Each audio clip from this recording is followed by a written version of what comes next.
ہوا، میرا جسم کانپنے لگا، میں نے فوراً جا کر جس ہاتھ سے اس والدہ کو تھپڑ رسید کیا تھا کلہاڑے سے ہاتھ کاٹ کے میں نے پھینک دیا، تمام میں نے گھوڑے، تمام مال، تمام اللہ کی راہ میں خرچ کر دیا۔ تو میری طرف آنکھ بھر کر نظر دیکھ لے، ایک مرتبہ تو میری آنکھوں کے سامنے آ جائے، بیوی ہے، بچے ہیں، سو گئے ہیں نہیں پتا، لیکن ماں ہے بیچاری آنکھیں لگا کے دروازے پہ بیٹھی ہوئی ہے کہ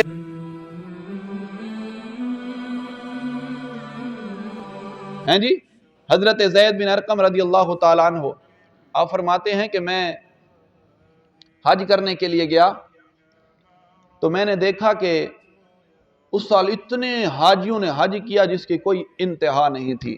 میں اللہ تعالیٰ کی بارگاہ میں عرض کرتا ہوں مالک و مولا کہ میں آج تک کتنے بھی حج کیے، میں نے اتنی بھیڑ نہیں دیکھی، اتنے لوگ حج کرنے کے لیے نہیں دیکھے۔ مالک و مولا اتنی کثیر تعداد میں حاجی حج کرنے کے لیے آئے ہیں، ان میں سے کوئی ایسا بھی ہے کہ جن کا تو نے حج نہ مقبول کیا ہو، منظور مقبول نہ کیا ہو؟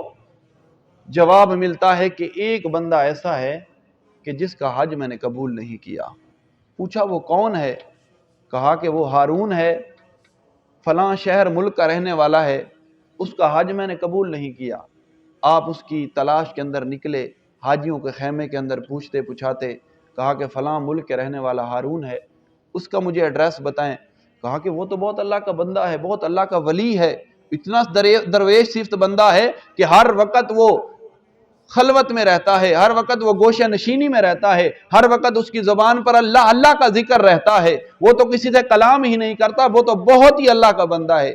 پوچھتے پوچھاتے کہا کہ پہاڑ کی اوٹ میں، اس پہاڑ کی اوٹ میں اس کے خیمہ لگا ہوا ہے۔ آپ فرماتے ہیں کہ جب میں گیا وہاں پر دیکھا کہ ایک نورانی شکل والا بزرگ ہے، وہ اللہ اللہ کر رہا ہے، اللہ کی تسبیح کر رہا ہے۔ سلام دعا کی، پوچھا پوچھایا، کہا کہ تم ہارون ہو؟ کہا کہ ہاں میں ہارون ہوں۔ کہا کہ تم فلاں بزرگ ہو؟ پہچان گئے۔ آپ حیران رہے کہ یہ وہ بندہ ہے جس کے بارے میں مجھے بشارت ہوئی ہے حج قبول نہیں ہوا، اور اللہ نے یہ مقام دیا ہے کہ میں نے نام بھی نہیں بتایا، اسے میرے نام کا پہلے سے پتا ہے، پہلے سے میرے نام کا پتا ہے۔ بات چیت شروع رہی، کہا کہ مجھے پوچھنے آئے ہو مجھ سے کہ میرا حج قبول نہیں ہوا۔ اس نے کہا کہ تجھے کیسے معلوم کہ میں تجھ سے یہی سوال کرنے آیا ہوں؟ کہا کہ تو پہلا نہیں ہے، مجھے 24 سال ہو گئے ہیں لگاتار حج کرنے کے لیے آ رہا ہوں، لیکن 24 سال سے میرے حج کو رد کیا جا رہا ہے۔ کہنے والے آ کر مجھے یہ کہتے ہیں کہ رب تعالیٰ کی طرف سے بشارت ہوئی ہے تیرا حج قبول نہیں ہوا، میں بڑا پریشان ہوں۔ آپ نے فرمایا کہ وجہ کیا ہے؟ لوگ تو تیری بہت صفت کر رہے ہیں، بہت تعریف کر رہے ہیں کہ تو اللہ والا ہے، اور اللہ تبارک و تعالی نے تجھے یہ مقام دیا ہے، اتنی فراست عطا کی ہے کہ تو نے مجھے ایسے پہچانا ہے جیسے کوئی اپنا مکمل تعارف کرواتا ہے۔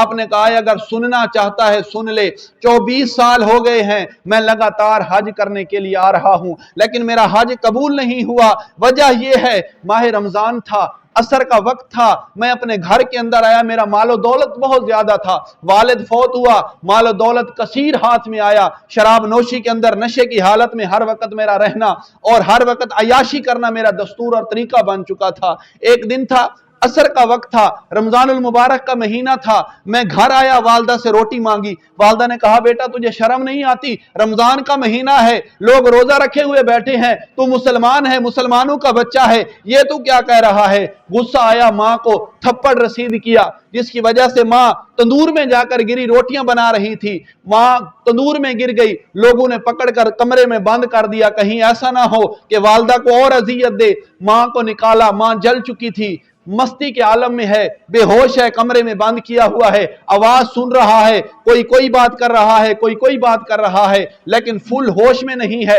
صبح ہوتی ہے، بیوی کو دیکھتا ہے کہ بیوی الماری سے کپڑے نکال رہی ہے، پوچھا کہ کیا اہتمام ہے تیرا، کس چیز کے لیے تو نے ارادہ کیا ہوا ہے؟ کہا کہ میں اس شخص کے ساتھ کبھی نہیں رہوں گی کہ جس نے اپنی ماں کو قتل کیا ہو، تیری ماں قتل ہو چکی ہے تیرے ہاتھوں، وہ تندور کے اندر جل چکی ہے، اب میں وہ کون سی بیوی ہوں کہ جب قاتل باپ بیٹے کے ساتھ رہوں کہ جس نے ماں کو قتل کیا ہے۔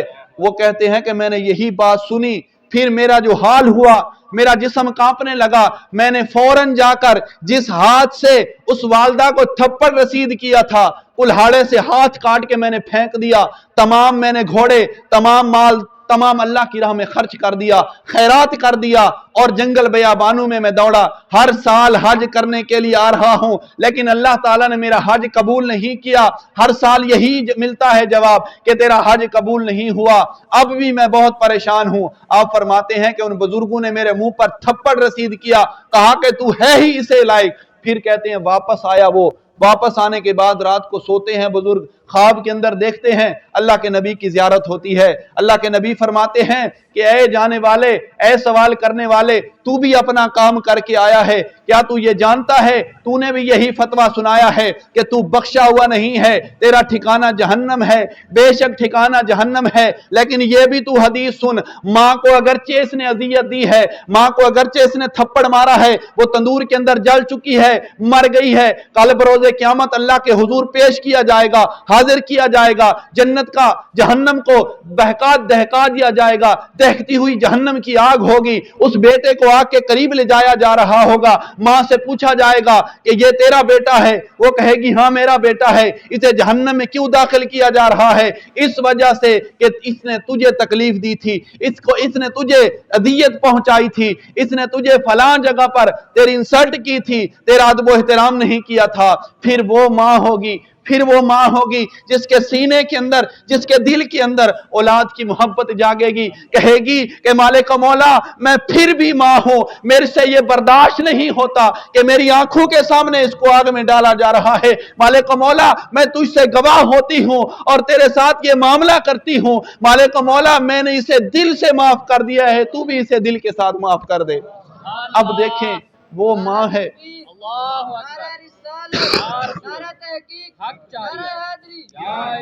اب دیکھیں وہ بھی ماں ہے کہ جس کو اس نے تکلیف دی ہے، قتل کر دیا، مار دیا ہے، لیکن قیامت کے دن ماں کے دل کے اندر کتنی اولاد کی خیر خواہی ہے، اور وہ اولاد کہ ہمہ وقت ماں باپ کو ستانے پہ کر لگی ہوئی ہے، ہمہ وقت اس کو تکلیف دینے کے اوپر لگی ہوئی ہے۔ وہ ماں، وہ والد اور وہ والدہ کتنے ہی اپنی اولاد کے خیر خواہ ہیں، ہر وقت اولاد کی خیر خواہی میں ہیں، ہر وقت ان کے لیے ہر ایک اچھی چیز انہیں مہیا کرنے کے لیے، انہیں دستیاب کرنے کے لیے ہمہ وقت کوشاں ہیں۔ یہی چاہتے ہیں کہ ہماری اولاد سکھ میں آئے، یہی چاہتے ہیں کہ ہماری اولاد کو اچھی سے اچھی دنیا کی نعمت مل جائے، لیکن وہی بدبخت اولاد ہے۔